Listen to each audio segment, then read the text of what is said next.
से आयोजित सत्र में लिया भाग। दुनिया भर के नेताओं ने वैश्विक चुनौतियों से निपटने के तरीकों पर किया मंथन। हरियाणा के गुरुग्राम में राहगिरी दिवस समारोह का किया गया आयोजन। मुख्यमंत्री मनोहर लाल ने कहा, आज से मनाया जाएगा सड़क सुरक्षा सप्ताह।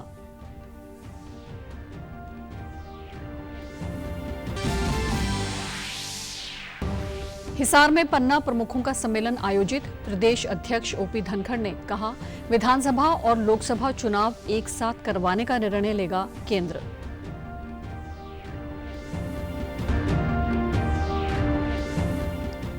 और मौसम विभाग ने अगले 2-3 दिनों के दौरान देश के उत्तर पश्चिम मध्य पूर्व इलाकों में लू चलने का व्यक्त किया अनुमान। प्रदेश में येलो अलर्ट जारी।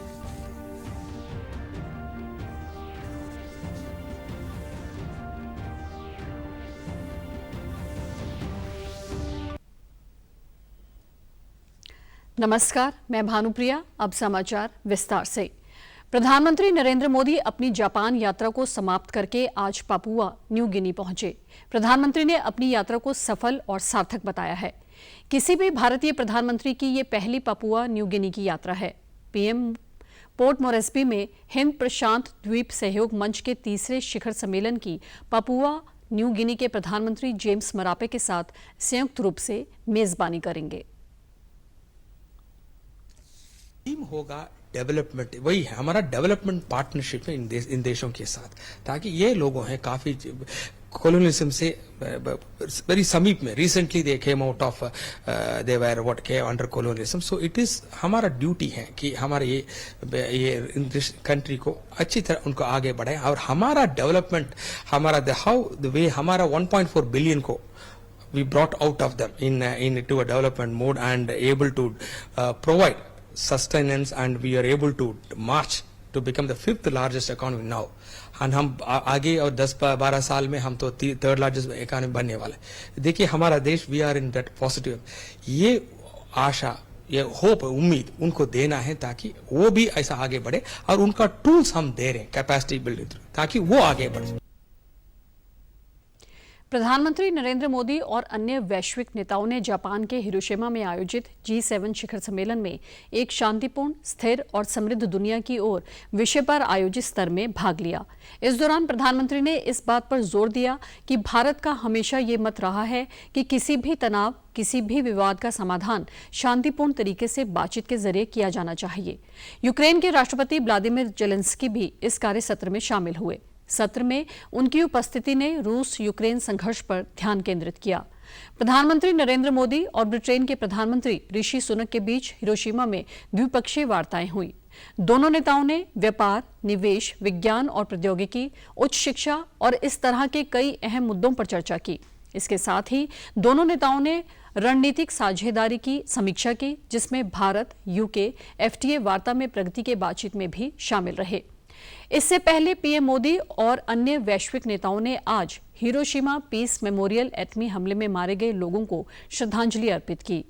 पीएम हिरोशिमा में पीस मेमोरियल म्यूजियम भी देखने गए। वहां उन्होंने प्रदर्शनी में रखे दस्तावेज देखे, साथ ही आगंतुक पुस्तिका में हस्ताक्षर भी किए। CUET UG 2023 की परीक्षा का पहला सत्र आज से शुरू हो गया है। परीक्षा में 14,99,000 से ज्यादा परीक्षार्थियों ने पंजीकरण करवाया है।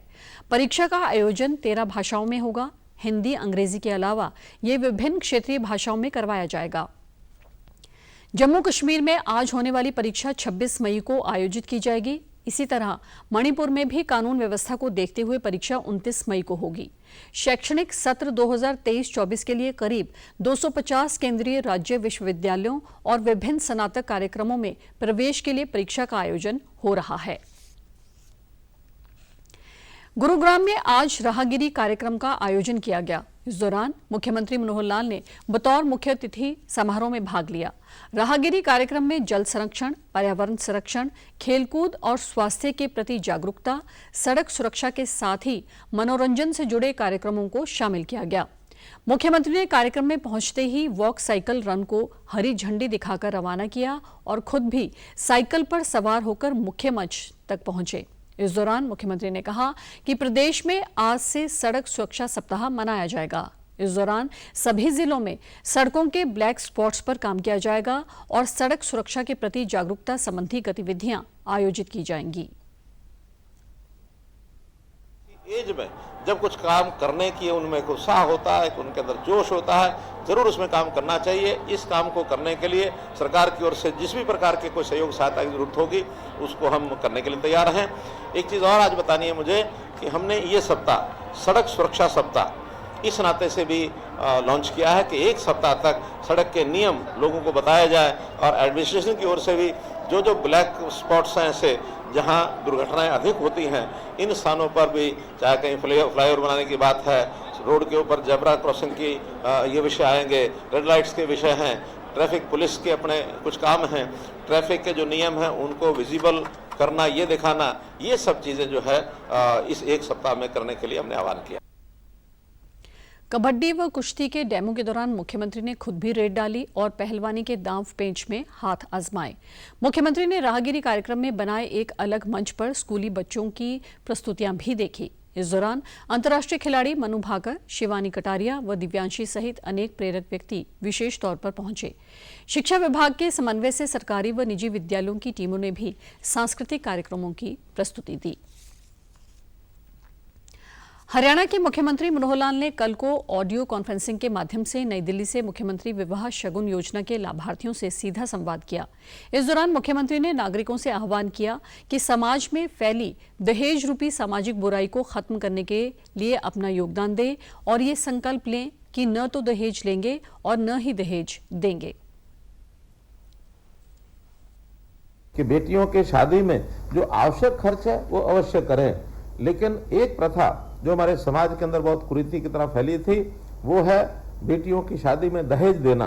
तो दहेज देना शायद मजबूरी हो सकती है किसी की, लेकिन जहां हमारी बेटियां हैं वहां हमारे बेटे भी हैं, हमारे परिवारों में बेटे बेटियां सब हैं। तो जो बेटे वाले परिवार इस बात का संकल्प लेंगे कि बेटी के विवाह में कहीं भी शादी में जो दहेज को नहीं लिया जाएगा, दहेज प्रथा को बंद किया जाएगा, तो इससे बेटियों का भी सम्मान बढ़ेगा। बेटी चाहे हमारे अपने परिवार की बेटी है या हमारे घर में आने वाली बहू है, उन सब का सम्मान, इसकी चिंता हम करेंगे। इस अपील के साथ मैं आपको बहुत बहुत शुभकामनाएं और बहुत बहुत बधाई देता हूं।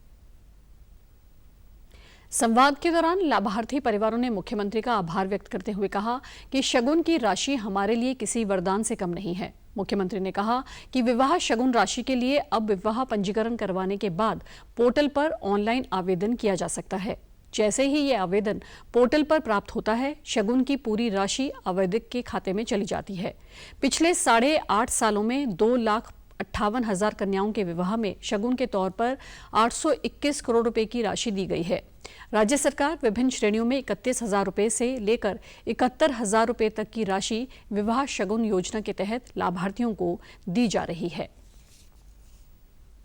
2,58,000 कन्याओं के विवाह हुए जिनमें हमने शगुन डाला है, और इस शगुन की राशि अभी जो विभाग के द्वारा बताई गई है 821 करोड़ रुपए की ये राशि, और ये कुल मिलाकर बनी है।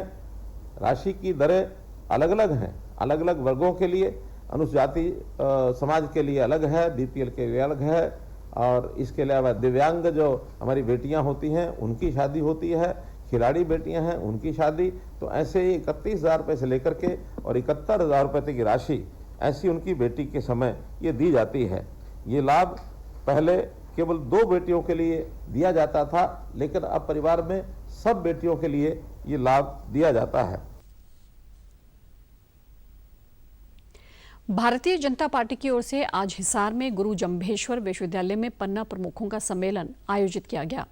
इस अवसर पर भाजपा प्रदेश अध्यक्ष ओम प्रकाश धनखड़ ने कहा कि ये 10वां पन्ना प्रमुख सम्मेलन है। इस सम्मेलन का उद्देश्य ये पता करना है कि लाभार्थियों तक सरकार द्वारा चलाई जा रही योजना का लाभ पहुंच रहा है या नहीं। अगर किसी कारणवश योजनाओं का लाभ नहीं मिला है तो उन कमियों को दूर करने के प्रयास किए जाएंगे। बीते 9 साल में जो विकास कार्य किए गए हैं उनका भी फीडबैक आम जन से लिया जाएगा। उन्होंने बताया कि जून महीने में सभी पन्ना प्रमुख सम्मेलन पूरे कर लिए जाएंगे।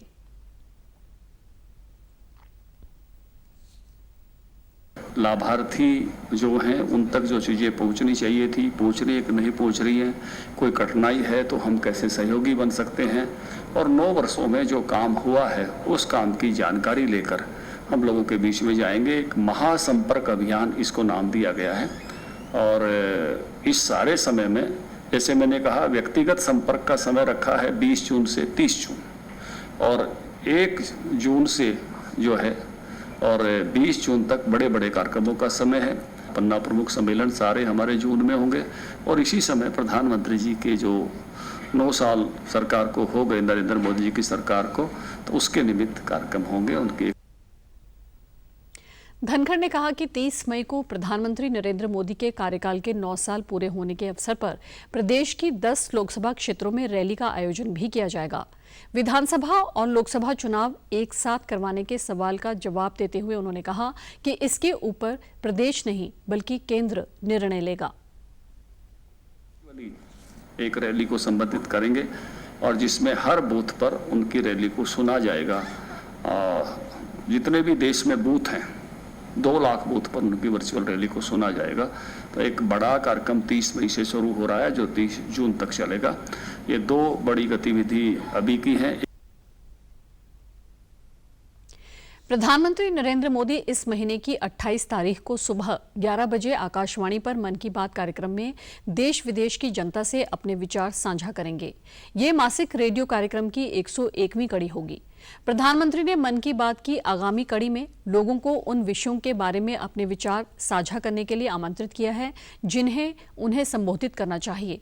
लोग नमो ऐप या MyGov पर अपने विचार साझा कर सकते हैं। वे टोल फ्री नंबर 1800-117800 पर भी डायल कर सकते हैं और प्रधानमंत्री के लिए अपना संदेश हिंदी या अंग्रेजी में रिकॉर्ड कर सकते हैं। फोन लाइनें इस महीने की 22 तारीख तक खुली रहेंगी। लोग 1922 पर मिस्ड कॉल भी दे सकते हैं और SMS से प्राप्त लिंक का अनुसरण कर सीधे प्रधानमंत्री को अपने सुझाव दे सकते हैं। नूह के गांव पढ़ेनी निवासी दिव्यांग एथलीट व राजकीय स्कूल की छात्रा सरस्वती बर्लिन में 17 से 25 जून तक होने वाले special Olympic world summer games में देश का प्रतिनिधित्व करेंगी। इसमें हरियाणा के 12 दिव्यांग एथलीट शामिल हैं। हरियाणा विशेष ओलंपिक खेल प्राधिकरण के क्षेत्रीय निदेशक वीरेंद्र कुमार ने बताया कि नूह से स्केटिंग स्पर्धा के लिए एकमात्र मानसिक दिव्यांग सरस्वती का चयन हुआ है। साथ ही पुरुष वर्ग में अंबाला से एक एथलीट चुना गया है। हरियाणा विशेष ओलंपिक क्षेत्रीय निदेशक ने कहा कि नूह जैसे क्षेत्र से सरस्वती जैसी प्रतिभा को खोजकर विशेष टीचर आराधना मटानिया ने सराहनीय कार्य किया है। इस दौरान दिव्यांग सरस्वती ने बताया कि विशेष ओलंपिक प्रतियोगिता में मेडल जीतकर देश का नाम रोशन करना है। और उसने हमारी रुचि करवाई थी। मैं कई सालों से मैं 2-3 साल हो गए इसे प्रैक्टिस करती आ रही हूँ और मैं इंटरनेशनल में जाने वाली हूँ 2-3 पर। विशेष टीचर आराधना ने बताया कि सरस्वती काफी प्रतिभाशाली हैं। बर्लिन में सरस्वती 1000 मीटर और 500 मीटर स्केटिंग प्रतियोगिता में भारत का प्रतिनिधित्व करेंगी। 1000 मीटर और 500 मीटर में इसने district level, state level, national level और 3 प्रिपरेटरी कैंप लगता है उसको क्वालिफाई किया है। फर्स्ट हर लेवल में फर्स्ट आई है तब जाके वो इंटरनेशनल लेवल में सेलेक्ट हुई है। मैं तो इन सारे बच्चों को इंटरनेशनल लेवल के लिए ही तैयार कर रही हूँ। एक सरस्वती है, इसका सिलेक्शन हो गया है। जीवन का selection next camp, last camp जो था उसमें वो बाहर आ गया, डिस्क्वालीफाई हो गया। फिर उसके पहले उसके सारे कैंप अच्छे थे, उसमें भी पोजीशन फर्स्ट पोजीशन था, लेकिन लास्ट कैंप में उसका सिलेक्शन नहीं हो पाया। सुप्रसिद्ध हरियाणवी डांसर और बिग बॉस 11 की प्रतिभागी रही सपना चौधरी ने कान फिल्म महोत्सव में अपना डेब्यू किया। हरियाणा के मंचों से कान तक पहुंचने के अपने सफर के बारे में सपना चौधरी ने डीडी न्यूज से अपने विचार साझा किए। इस दौरान उन्होंने कहा कि मैं यहां पहुंचकर बहुत उत्साहित हूं। यहां उन्हें हरियाणा ही नहीं पूरे देश का प्रतिनिधित्व करने पर गर्व है।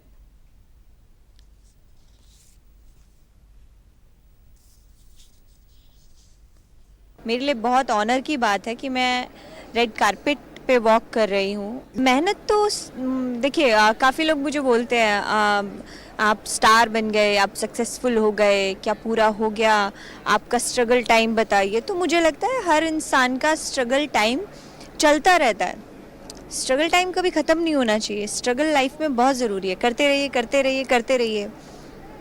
अचीवमेंट्स पे ध्यान दीजिए, हमने इतना स्ट्रगल किया, अच्छा हमें ये मिला, ये स्ट्रगल किया हमें ये मिला।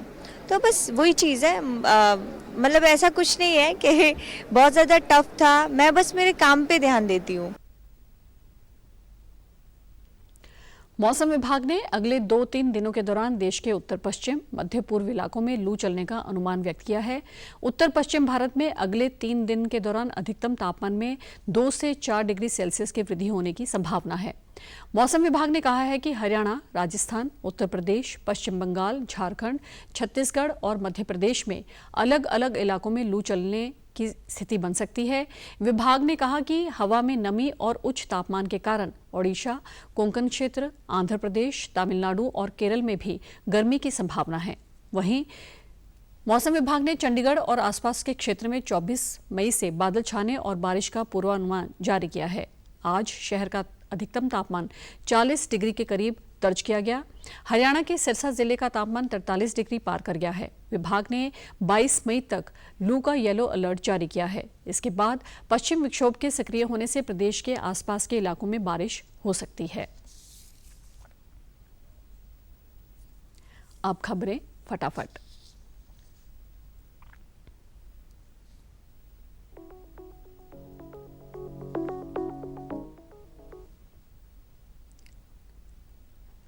उपराष्ट्रपति जगदीप धनखड़ केरल की यात्रा पर तिरुवनंतपुरम में कल विधानसभा भवन के रजत जयंती समारोह का करेंगे उद्घाटन। आकाशवाणी समाचार छत्तीसगढ़ आज से गोंडी भाषा में साप्ताहिक समाचार बुलेटिन करेगा शुरू।